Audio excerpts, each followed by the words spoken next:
Assalamualaikum warahmatullahi wabarakatuh. Perkenalkan, nama saya Latifah Khairunisa. Saya dari kelas 12 MIPA 4. Baiklah, di sini saya akan menjelaskan demokrasi terpimpin.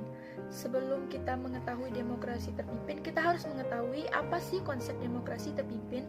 Sistem demokrasi yang seluruh keputusan dan pemikirannya terpusat pada pemimpin negara, Presiden Soekarno.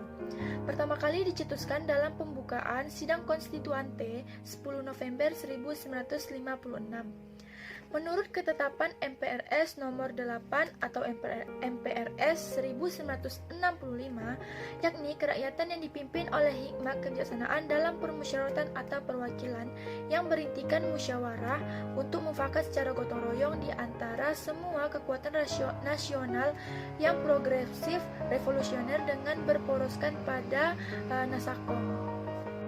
Faktor-faktor Presiden Soekarno menerapkan demokrasi terpimpin. Yang pertama yaitu keamanan negara. Pada masa demokrasi liberal, sering terjadi pemberontakan terhadap pemerintahan sehingga menyebabkan keamanan negara melemah atau tidak stabil.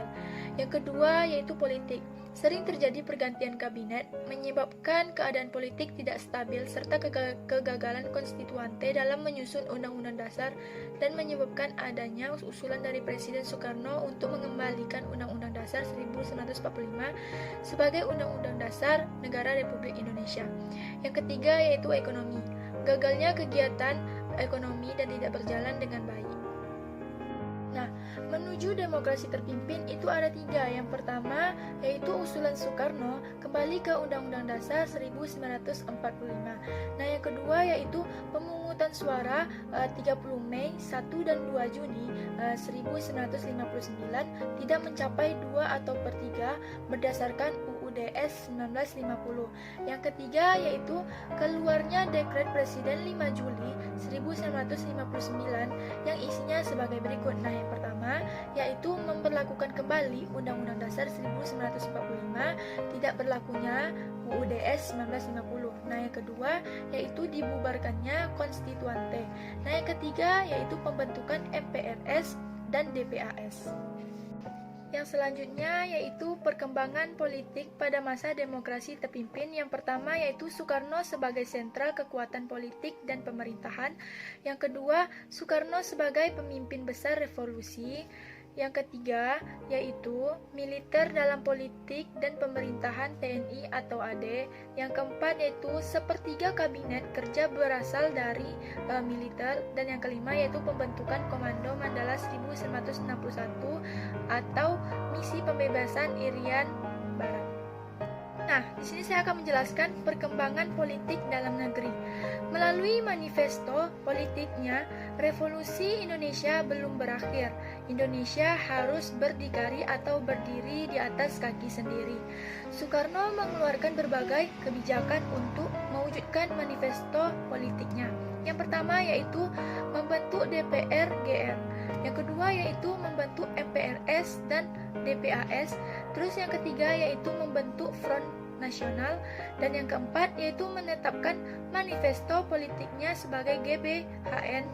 Yang kelima, mengangkat dirinya sebagai presiden seumur hidup melalui ketetapan MPRS. Yang keenam yaitu merubah struktur organisasi militer dan menjadikannya sebagai panglima tertinggi angkatan perang sekaligus pemimpin besar revolusi.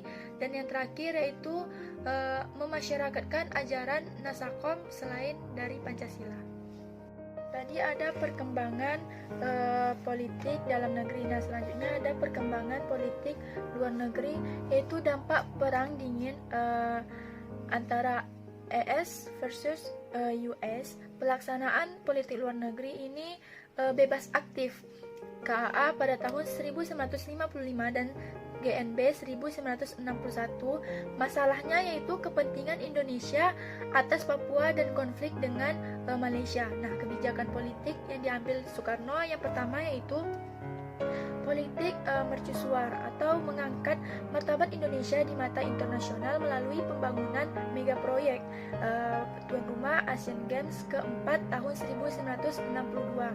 Yang kedua yaitu politik poros, yaitu Jakarta, Peking, Jakarta, Moskow, dan Jakarta, Pyongyang.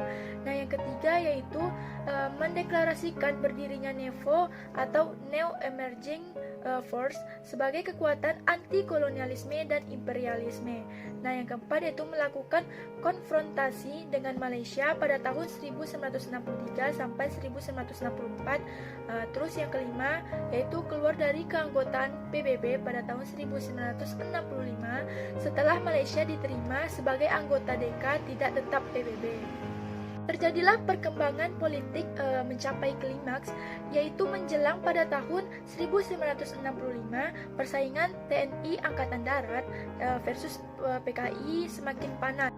Itu penolakan TNI terutama Angkatan Darat dalam pembentukan Angkatan ke-5 atas usul PKI. Terus yaitu isu Dewan Jenderal yang akan melakukan kudeta terhadap Soekarno. Nah, jadi kondisi pada waktu itu, kondisi kesehatan Soekarno yang mulai menurun dan terus ada terjadinya penculikan dan pembunuhan petinggi TNI Angkatan Darat 30 September 1965.